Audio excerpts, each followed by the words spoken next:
What's your take on it? I have mixed emotions about it. There's no doubt that he did an outstanding job for a significant period of time at Bournemouth.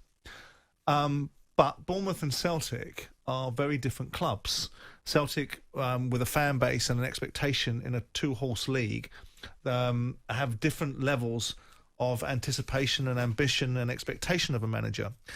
For Eddie Howe, I think it's a great opportunity, because the furore and the interest and the enthusiasm around Celtic and the ambition that the club has and the challenge that it'll have to rebuild. You've now that's unfair. Rangers have now stolen back into the fore, and Celtic have been denied their crowning achievement, 10 in a row or whatever it is they wanted, and you've now got a challenge where Celtic needs a real rebuild. You've got their chief executive going. Yeah, you've got other people in the organisation going. You've got the captain of the club going. Right? So you've got a whole new rebuild. Yeah. in the confines of that club. So put it this way: why would he not be right? Because I'm not sure that he has the capability to manage at that level. I'm not convinced that because he managed very well at Bournemouth is a necessary shoe-in that he'll manage at Celtic. But then on the flip side of that argument, I look at who's gone there over the years, and I certainly think, with the greatest respect in the world, that Eddie Howe is a better coach than Neil Lennon. So Neil Lennon presided over periods of success. If you look at the list of managers during that period of time that had success at Celtic, you had Martin O'Neill in there, you had Gordon Strachan in there, you had Ronnie Dylo in there. And you can say to yourself, well, there's obviously Martin went with a relatively big reputation. He took Villa to 6th in the Premier League, and there was a time when Aston Villa looked like real contenders before Randy Lerner sort of lost his enthusiasm for the cost implications of football. Yeah, I have mixed emotions about it. I don't think it would be a bad appointment, but I'm not jumping up and down saying, wow, that's the appointment. Yeah. But then again, there's limitations, because, you don't tend, and correct me if I'm wrong, you don't tend to attract the best coaches in the world to Scottish football.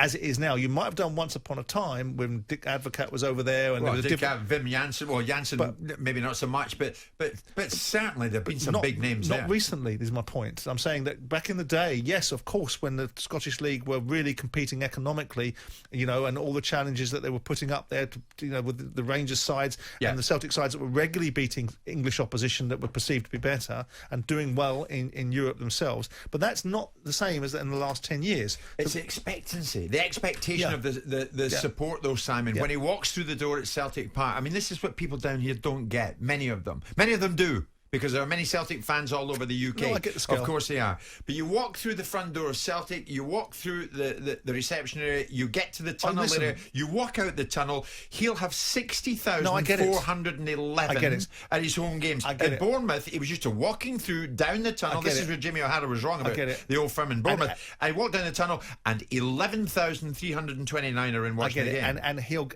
he was used to going with Bournemouth to Liverpool, to Manchester United, to Arsenal, to Tottenham, to Chelsea. Now he's going to go to... I get that too. Livingston. Yeah, I get that too. Or he's going to go to Hamilton, where you're going to have a very different dynamic. Of course, the size and scale of his job. But Europe. And he has that opportunity as well. So Heritage, history. I fully get the time exchange mechanism that's available to Eddie Howe in the opportunity that exists here in terms of the timing of the job, in terms of Celtic needing to rebuild, perhaps having a different mentality. You've already talked about, I've already seen the owners talk about there's going to be departures inside this club, both playing and commercial side of the business. We're seeing it. Lennon's gone. Scott Brown's going. Larwell's going. So he's going in, if he does go in there, at a time where he will be part of a blueprint to rebuild Celtic to supersede Rangers, lickety-split. Sure. But I'm then looking at the exchange that Celtic get and saying, is he good enough to give Celtic what they need? And that's the question I'm not sure of.